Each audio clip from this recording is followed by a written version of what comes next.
Okay student, तो carbohydrate metabolism हमारा complete हो गया।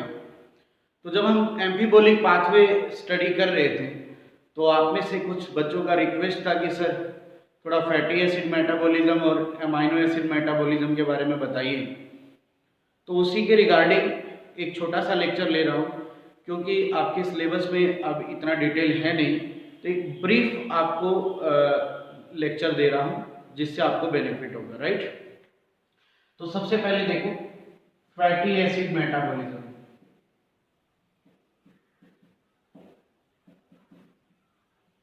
राइट। अब फैटी एसिड मेटाबॉलिज्म क्यों पढ़ रहे हैं पहले आपको ये पता होना चाहिए।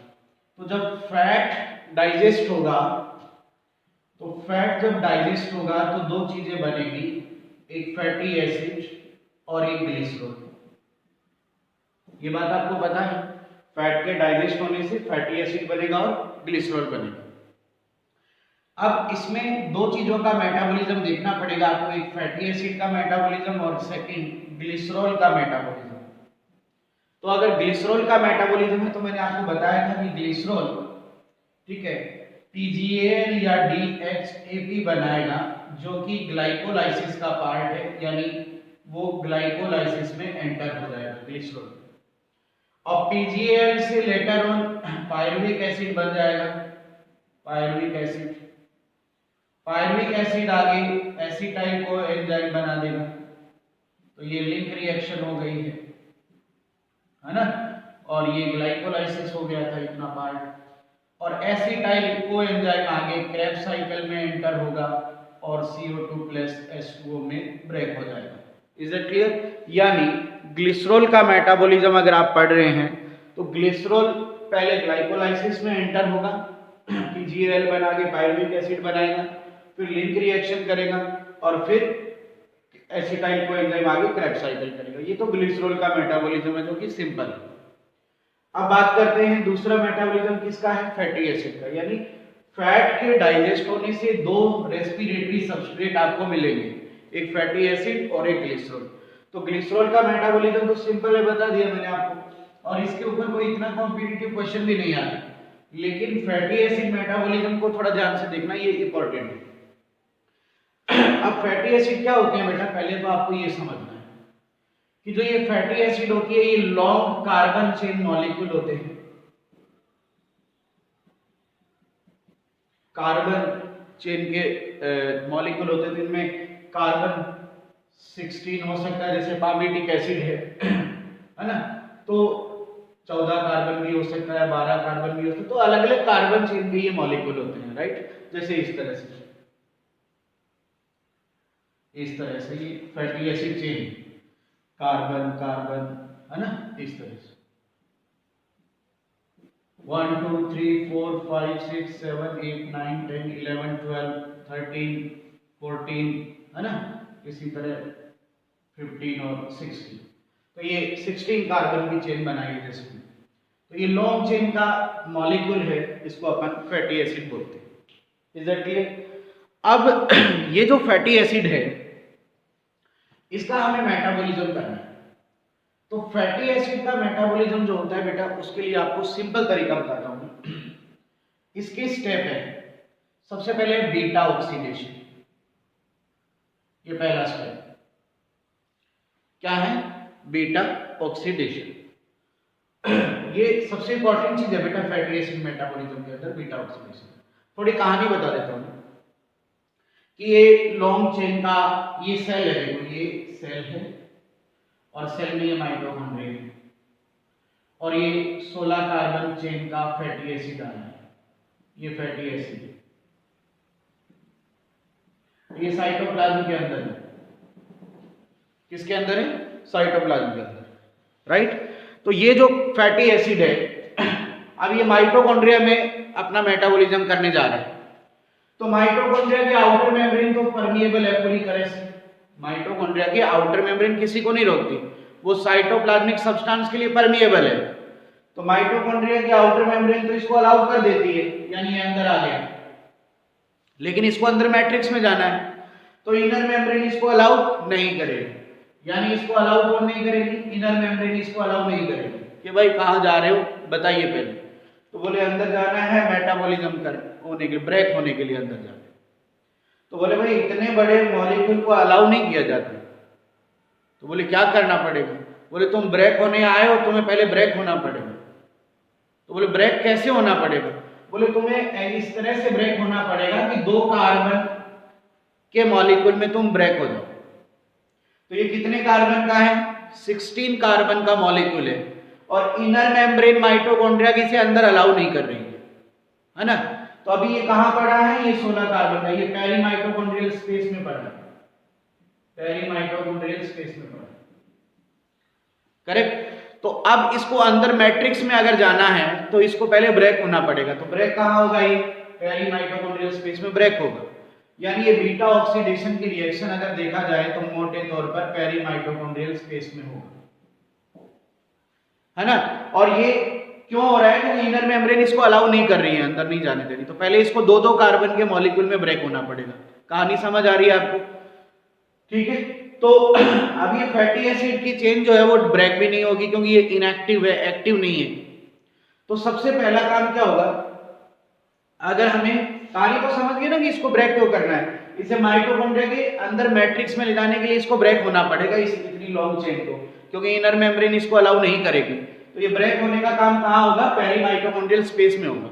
अब जरा इसको ध्यान से देखिए थोड़ा कि सबसे पहले तो क्या होगा बेटा कि ये चेन जो है फैटी एसिड चेन है वो क्या है? इनएक्टिव है।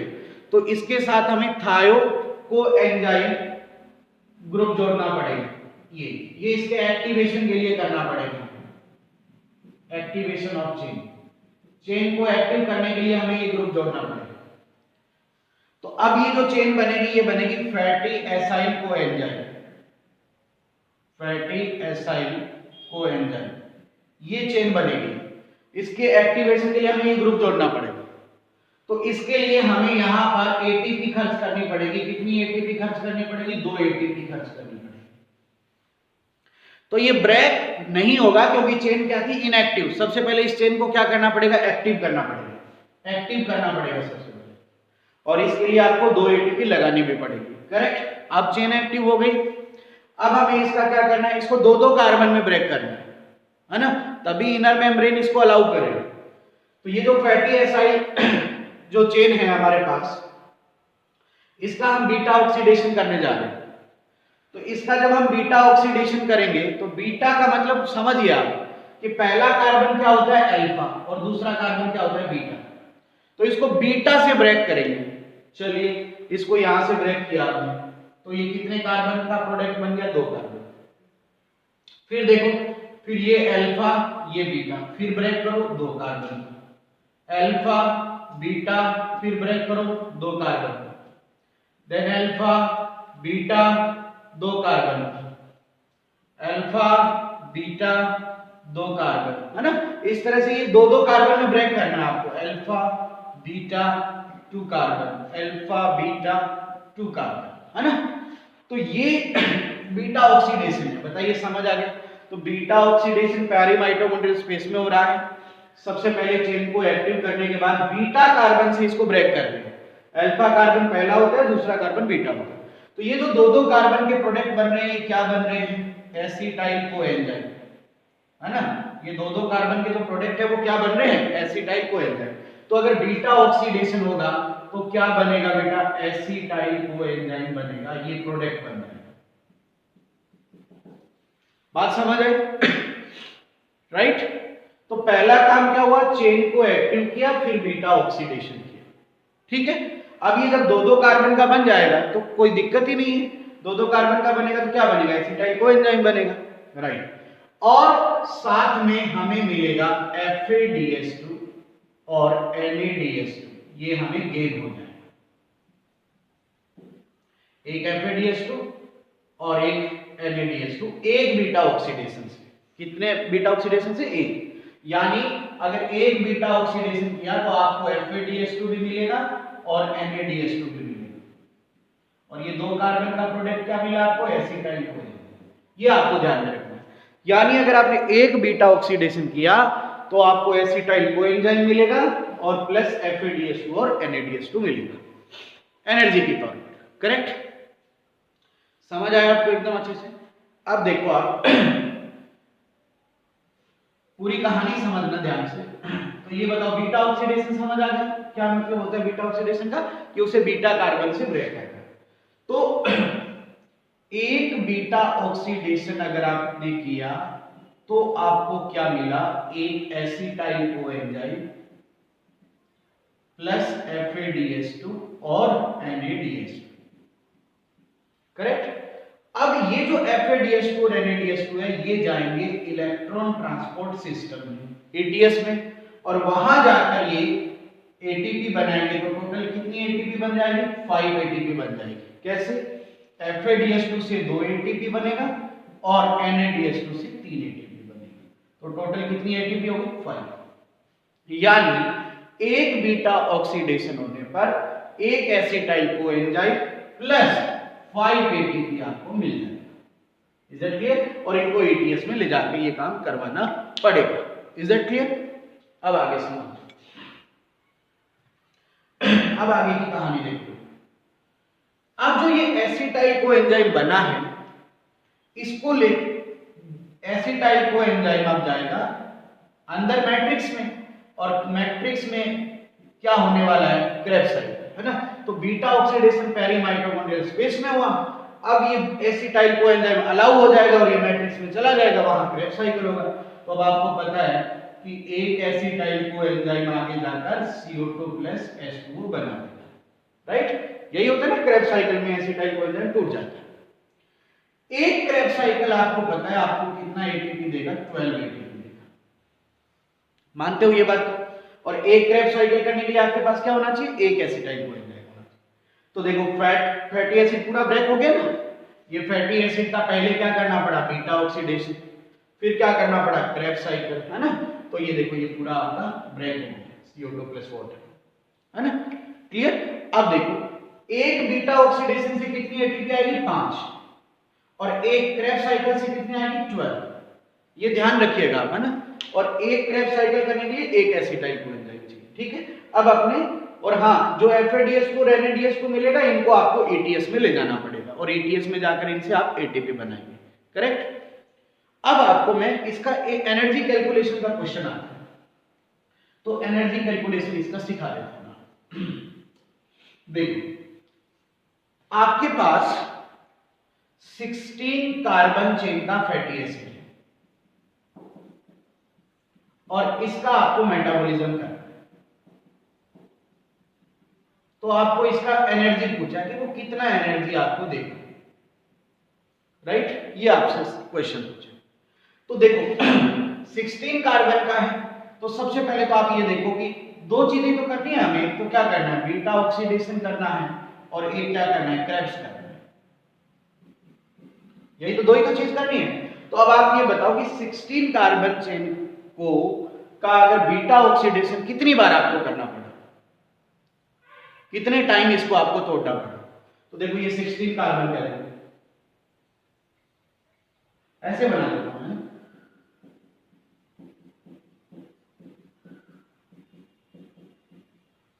है ना?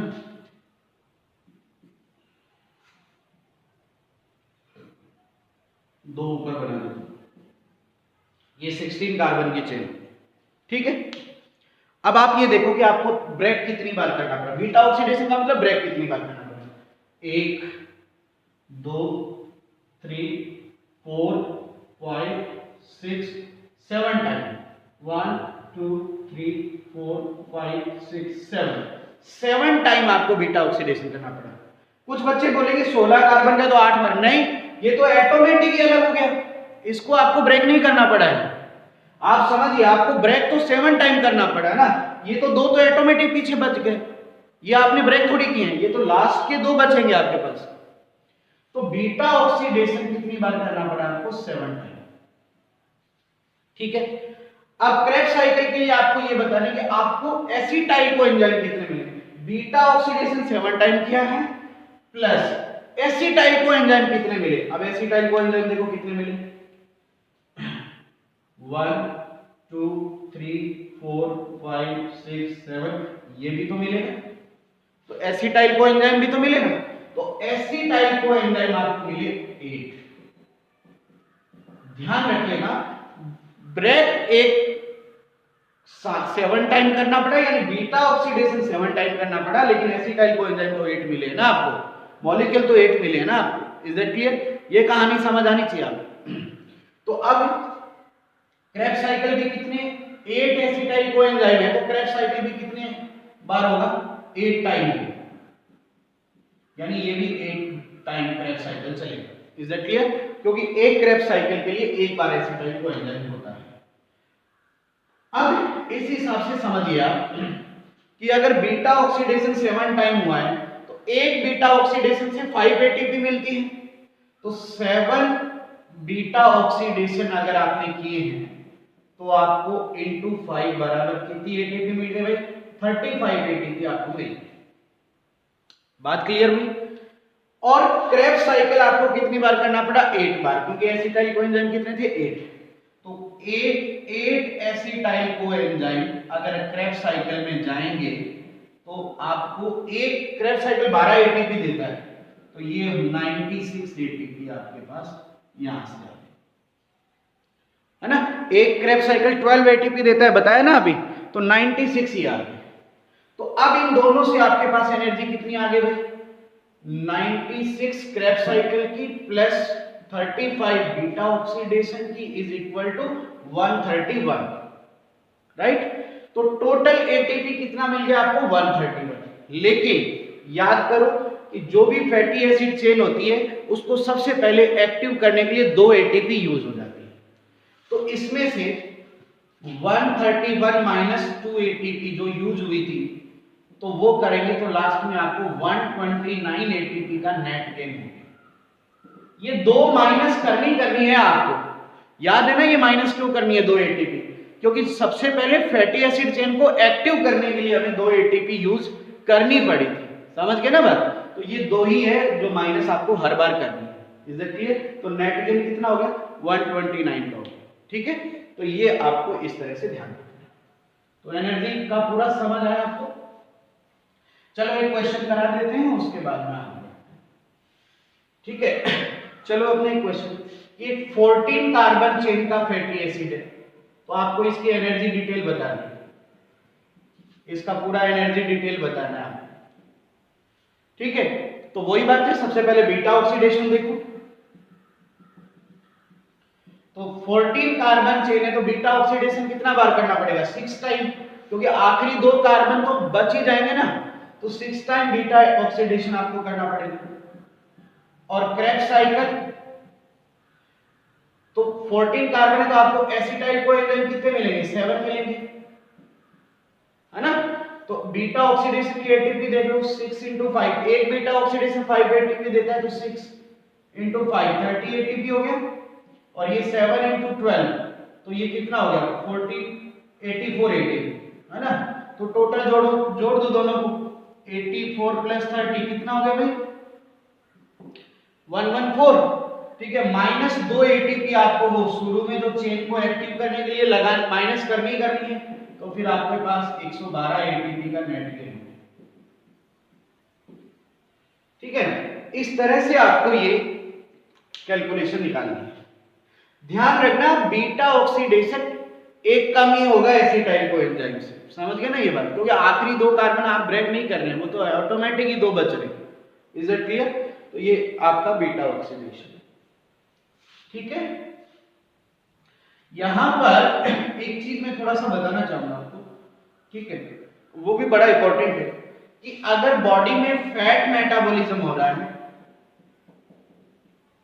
क्या हो रहा है, फैट मेटाबॉलिज्म हो रहा है, या प्रोटीन मेटाबॉलिज्म हो रहा है, या हम हाई एक्सरसाइज कर रहे हैं और फास्टिंग कर रहे हैं, या डाइटिंग कर रहे हैं, कार्बोहाइड्रेट कम ले रहे हैं, हमारी बॉडी में कार्बोहाइड्रेट कम है, ठीक है, डायबिटीज का केस अगर हमें है, राइट। तो ये जो कंडीशंस होती है कुछ, इन कंडीशंस में बॉडी में एक सॉरी बेटा, एक मेटाबॉलिक पाथ होता है जिसको बोलते हैं कीटोजेनेसिस। तो अगर फैट मेटाबॉलिज्म की बात कर रहे हैं तो थोड़ा सा कीटोजेनेसिस भी सिखा देता हूं। कीटोजेनेसिस किस केस में होता है कि बॉडी में फैट या प्रोटीन मेटाबॉलिज्म हो रहा है, तो एक्सरसाइज ज्यादा हो रही है, फास्टिंग हो रही है, कार्बोहाइड्रेट कम है, डायबिटीज का केस है। ये जो केस है, इस केस में बॉडी में कीटोजेनेसिस का खतरा है। कीटोजेनेसिस क्या है बेटा? ये एक ऐसी प्रोसेस है जिसमें कीटोन बॉडीज बनती हैं, फिनोलिक कंपाउंड्स बन जाते हैं, और ये कीटोन बॉडीज टॉक्सिक होती है बेटा हमारी बॉडी के लिए। तो इससे लीवर है, ब्रेन है, मसल्स हैं, ये डैमेज होने का खतरा रहता है, इवन किडनी भी डैमेज होने का खतरा रहता है। तो कीटोन बॉडीज बनती है कीटोजेनेसिस से, और ये इस केस में होता है, राइट। अब कीटोन बॉडीज क्या है? लाइक एग्जांपल के तौर पर मैं बताऊंगा, beta hydroxy butyrate are the example of ketone bodies, है ना। तो कीटोन बॉडीज फिनोलिक सब्सटेंस है, टॉक्सिक है, और वो ये परिस्थितियां जो मैंने बताई है, कार्बोहाइड्रेट कम है, फैट मेटाबॉलिज्म हो रहा है ना, डायबिटीज का केस है, तब कीटोजेनेसिस का केस होता है। समझ गए ये बात? और अब ये क्यों बन रही है ये कीटोन बॉडीज, ये मैं आपको बताता हूं कि यहां फैट मेटाबॉलिज्म होने से कीटोन बॉडीज क्यों बन रही है, इसको समझिएगा। ये एक अच्छा कॉन्सेप्ट है, इसलिए बताने का मन कर रहा है। देखो कि अगर हम फैटी एसिड मेटाबॉलिज्म की बात करें, तो अभी आपने देखा कि अगर फैटी एसिड मेटाबॉलिज्म होता है तो बहुत ज्यादा अमाउंट में क्या बनता है? एसिटाइल कोएंजाइम बनता है ना। एसिटाइल कोएंजाइम बीटा ऑक्सीडेशन करने से बनता है ना यार। इसका अगर हमने बीटा ऑक्सीडेशन किया तो बहुत ज्यादा अमाउंट में एसिटाइल कोएंजाइम बनेगा। एसिटाइल कोएंजाइम आगे किसमें जाता है? क्रेब्स साइकिल में, क्रेब्स साइकिल में। और आपको पता है क्रेब्स साइकिल में क्या है? Oxalo acetic. क्रेब्स साइकिल की पहली रिएक्शन क्या है? Oxalo acetic acid react with acetyl coenzyme, यानी इस एसिटाइल कोएंजाइम को रिएक्शन करने के लिए क्या चाहिए? ऑक्सैलो एसिटिक एसिड चाहिए, तभी ये आगे 10 रिएक्शंस अपनी कंप्लीट करेगा और लास्ट में ब्रेक होगा किसमें? CO2 plus water. अगर ये हो जाए तो अच्छी बात है, लेकिन एक्चुअली कीटोजेनेसिस के केस में क्या होता है? ये तो नॉर्मल है, कीटोजेनेसिस के केस में क्या होता है मैं वो सिखाता हूं। कीटोजेनेसिस के केस में क्या होता है कि एसिटाइल को एंजाइम ज्यादा बन रहा है, इसका लेवल ज्यादा हो रहा है। किसका? अगर फैट मेटाबॉलिज्म होगा तो एसिटाइल कोएंजाइम का लेवल ज्यादा होगा। ज्यादा हो जाए क्या फर्क पड़ेगा? अगर हमारे पास ऑक्सैलो एसिटिक एसिड है तो कोई फर्क नहीं पड़ता, चाहे कितना ही एसिटाइल कोएंजाइम आ जाए, वो ब्रेक हो जाएगा। लेकिन एसिटाइल कोएंजाइम का ज्यादा लेवल है, बट ऑक्सैलो एसिटिक एसिड का लेवल क्या है बेटा? कम है। समझिएगा, एसिटाइल कोएंजाइम ज्यादा बन रहे हैं फैट मेटाबॉलिज्म होने से, लेकिन ऑक्सैलो एसिटिक एसिड कम है। तो ऑक्सैलो एसिटिक एसिड है नहीं, तो इस कारण एसिटाइल कोएंजाइम से रिएक्ट नहीं करेगा और ये आगे ब्रेक नहीं होगा, क्योंकि पहली रिएक्शन के लिए इसका होना जरूरी है। तो फिर क्या होगा? एसिटाइल कोएंजाइम ब्रेक नहीं होकर ये बना देगा beta hydroxy butyrate, and that is ketone bodies. अब समझ आया? तो कीटोन बॉडी क्यों बनती है? कीटोन बॉडी बनने का कारण मैं आपको बता रहा हूं, यही क्वेश्चन इंपॉर्टेंट है। कीटोन बॉडी बनने का कारण एसिटाइल कोएंजाइम का ज्यादा होना नहीं है, प्लीज समझिएगा इस बात को। बच्चे क्या है, सीधा आंसर देंगे हाँ एसिटाइल कोएंजाइम ज्यादा बनना था। नहीं, मैं कह रहा हूं कितना ही बन जाता है एसिटाइल कोएंजाइम, अगर ऑक्सैलो एसिटिक एसिड होता तो कोई प्रॉब्लम ही नहीं है। कीटोन बॉडीज बनने का जो रीजन है वो है बेटा ऑक्सैलो एसिटिक एसिड का कम होना, लेस अमाउंट में होना। That is the reason of ketogenesis. ये बात ध्यान रखिएगा।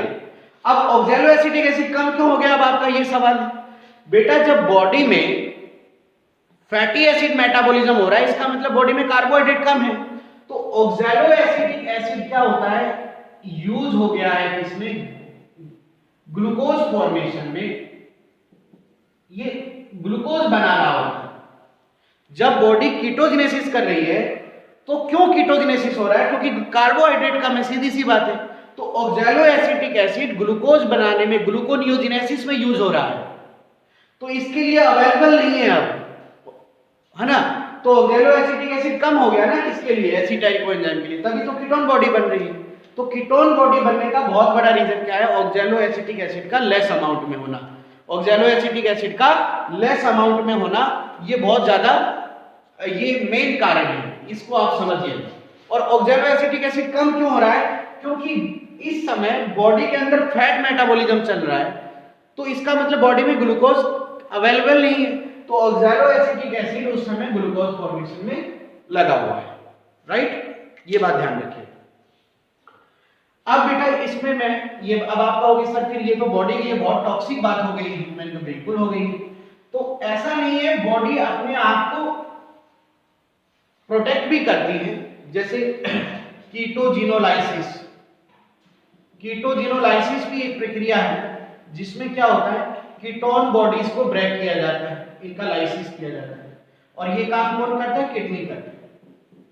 लेकिन बेटा अगर कीटोन बॉडी बहुत ज्यादा अमाउंट में बन गई है तो अति सर्वत्र वर्जते यार। जब बॉडी एक लिमिट तक उसको ब्रेक कर सकती है, लेकिन अगर आपने अपनी डाइट में सुधार नहीं किया, अपना रूटीन में सुधार नहीं किया, तो कीटोन बॉडी बहुत ज्यादा बन जाएगी, तो इतना तो बॉडी नहीं ब्रेक कर पाएगी भाई, समझ है ना। कोई भी डिटॉक्सिफिकेशन का हमारी बॉडी का एक लेवल ही तो है। अब बहुत ज्यादा टॉक्सिक सब्सटेंस हो जाएंगे तो बॉडी कहाँ उनको रिमूव करेगी? Is it clear? तो कीटोजिनोलाइसिस भी अगर आपसे पूछे तो कीटोन बॉडीज का लाइसिस होना होता है, और ये कार्य किडनी के द्वारा किया जाता है। Is it clear? तो चलिए ब्रीफ की बात कर रहे थे और हम तो आगे चलने लगे हैं। इस तरह ये फैट मेटाबॉलिज्म कंप्लीट हुआ। इसके बाद में मैं चाहूंगा थोड़ा सा आपको प्रोटीन मेटाबॉलिज्म के बारे में भी बता देता हूं। तो प्रोटीन मेटाबॉलिज्म की अगर अपन बात करें बच्चों, तो प्रोटीन में मेटाबॉलिज्म होना किसका है? ये देखो पहले, प्रोटीन में मेटाबॉलिज्म किसका होना है? अमाइनो एसिड, करेक्ट है ना। और अमाइनो एसिड का एक बेसिक फॉर्मूला क्या है? RCHNS2COOH, that is the basic formula of amino acid. अब अमाइनो एसिड मेटाबॉलिज्म होगा तो आप देखिए अमाइनो एसिड में दो मेन फंक्शनल ग्रुप है, एक अमाइनो ग्रुप है और एक कार्बोक्सिलिक ग्रुप है। तो जो अमाइनो एसिड का मेटाबॉलिज्म है वो दो तरीके का मेटाबॉलिज्म पढ़ा जाता है बेटा, एक NH2 ग्रुप का मेटाबॉलिज्म, इस NH2 ग्रुप की रिएक्शंस पढ़ी जाती है, और एक कार्बोक्सिलिक ग्रुप का मेटाबॉलिज्म। नया तरीका है ना। अमाइनो एसिड का मेटाबॉलिज्म दो टाइप का पढ़ा जाता है, एक NH2 रिएक्शन और एक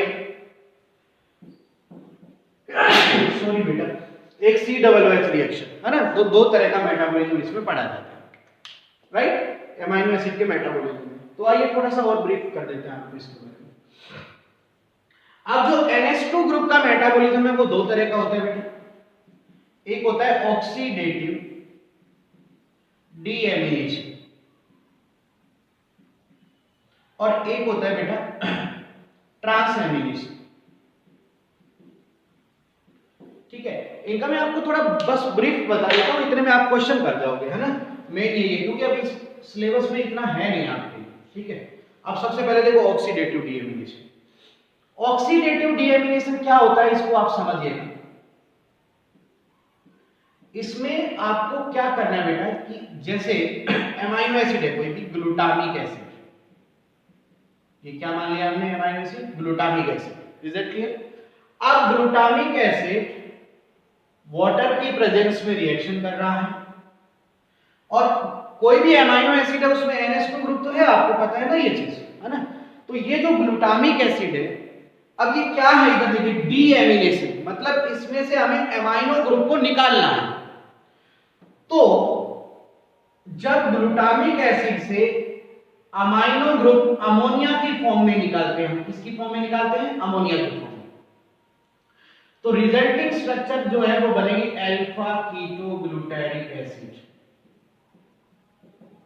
यानी ये अमाइनो एसिड था बेटा, तो अगर अमाइनो एसिड से ये ग्रुप निकाल दिया जाए, अमाइनो ग्रुप निकाल दिया जाए, तो पीछे जो स्ट्रक्चर बनती है उसको बोलते हैं अल्फा कीटो एसिड। क्या बोलते हैं? Alpha keto acid.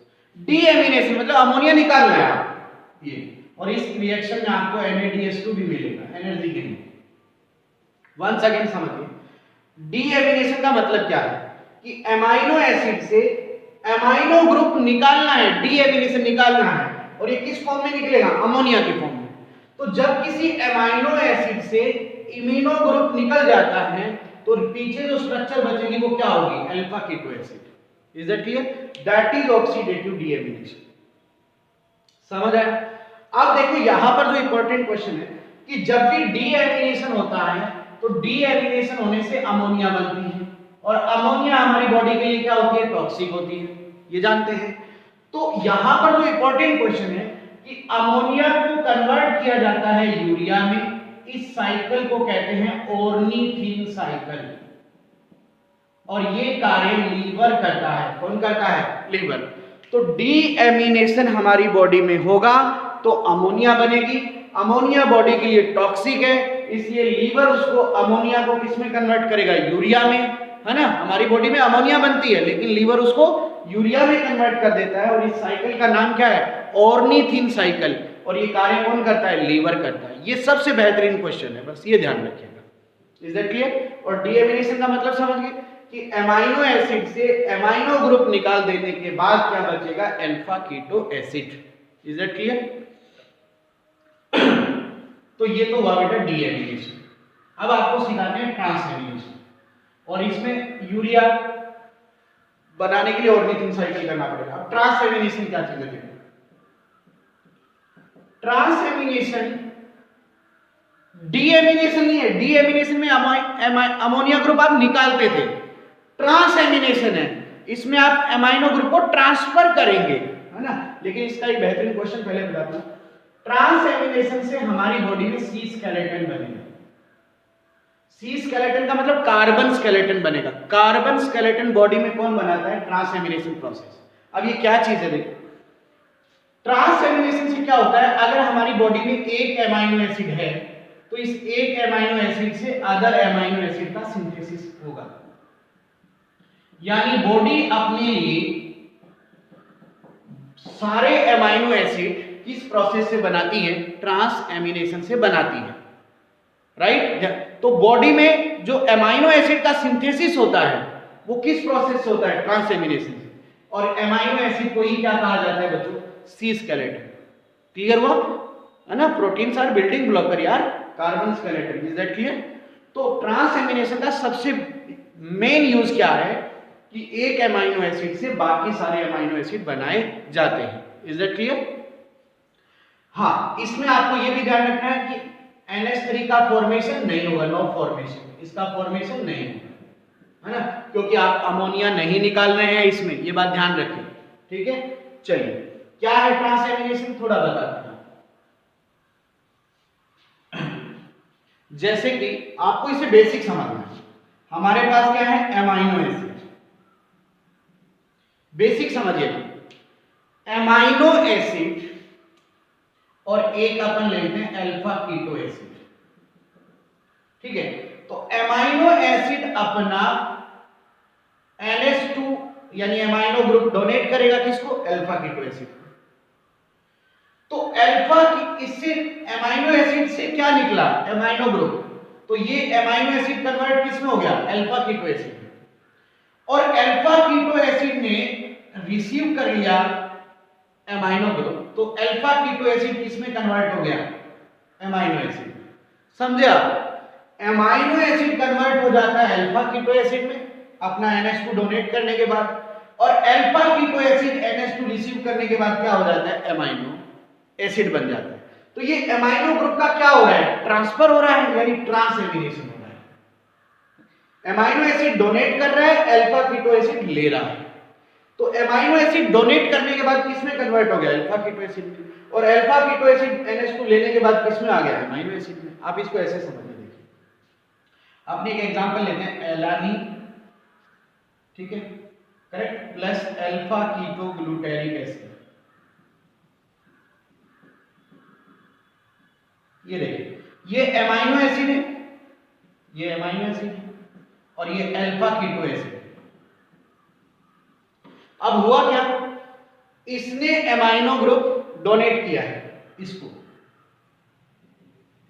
NH2 निकाल दिया, और इसने NH2 रिसीव किया है ना, तो अल्फा कीटो ग्लूटारिक एसिड ये तो बन जाएगा ग्लूटामिक एसिड एमाइनो ग्रुप लेने के बाद, और जो एलानिन है वो बन जाएगा पायरुविक एसिड। अब देखिए जो एलानिन एमाइनो एसिड था वो अब पायरुविक एसिड बन गया। देखिए ये बन गया अल्फा कीटो एसिड। क्यों बन गया? क्योंकि इसने अपना NH2 ग्रुप डोनेट कर दिया, है ना। और ये जो अल्फा कीटो ग्लूटारिक एसिड है ये बन गया एमाइनो एसिड। क्यों बन गया एमाइनो एसिड? क्योंकि इसने NH2 क्या कर लिया, रिसीव कर लिया। बताओ समझ आया? तो अब देखो एक एमाइनो एसिड से हमने दूसरा एमाइनो एसिड बना लिया कि नहीं बना लिया? बताओ समझ आया एकदम अच्छे से? तो ये ट्रांसएमिनेशन की प्रोसेस है जिसमें हम एक एमाइनो एसिड अगर हमारे पास है तो इससे हम बाकी एमाइनो एसिड बना सकते हैं। Is that clear? उम्मीद है कि आपको समझ आया होगा। इसके बाद में देखिए अब अपन देखते हैं COOH ग्रुप की रिएक्शन, इसका मेटाबॉलिज्म देखते हैं। ठीक है, तो इसके लिए आपको एक ही बात ध्यान रखना है, इसमें डीकार्बोक्सिलेशन होता है। क्या होता है? डीकार्बोक्सिलेशन। यानी अगर हमारे पास कोई एमाइनो एसिड है और इसका अगर हम डीकार्बोक्सिलेशन कर दें यानी CO2 बाहर निकाल दें तो पीछे जो बचेगा वो हमें जो मिलेगा वो बायोजेनिक एमाइन बोलेंगे। ये बहुत इंपॉर्टेंट क्वेश्चन है बेटा। अगर एमाइनो एसिड का डीकार्बोक्सिलेशन कर दें, डीकार्बोक्सिलेशन ये देखो COOH है तो इसमें CO2 बाहर निकाल देंगे, ठीक है ना। तो CO2 अगर बाहर निकाल दिया जाए तो जो रिजल्टिंग स्ट्रक्चर है वो क्या है? एमाइन है। इनको बोलते हैं biogenic amines. Is that clear? और बायोजेनिक एमाइंस बॉडी में बहुत यूजफुल होती है। देखिए कैसे बायोजेनिक एमाइन के एग्जांपल देखिए पहले। हिस्टामाइन, सीरोटोनिन, ठीक है ना बेटा। इसके अलावा देखो gamma amino butyric acid, gamma amino butyric acid जो न्यूरो एक्टिवेटर है ना। डोपामिन जो न्यूरो इनहिबिटर है ना। हिस्टामिन जो है वो वैसोडाइलेटर है। सीरोटोनिन वैसोकंस्ट्रिक्टर है, यानी हिस्टामिन जो है वो ब्लड वेसल को डायलेट करता है, सीरोटोनिन ब्लड वेसल को कॉन्ट्रैक्ट करता है, गाबा न्यूरो एक्टिवेटर है, डोपामिन न्यूरो इनहिबिटर है ना। इसी तरह देखो प्रोस्टाग्लैंडिन ये मसल कॉन्ट्रैक्शन कराता है।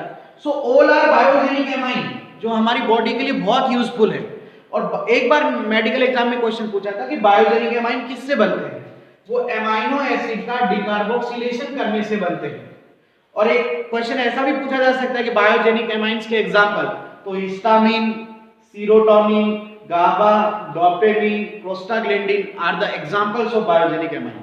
और बायोजेनिक एमाइन हमारी बॉडी फिजियोलॉजी में बहुत वर्क करते हैं। जैसे मैंने बताया हिस्टामिन है वो ब्लड वेसल डायलेटर है, ब्लड वेसल को डायलेट करता है। सीरोटोनिन वैसोकंस्ट्रिक्टर है, ब्लड वेसल्स को कंस्ट्रिक्ट करता है।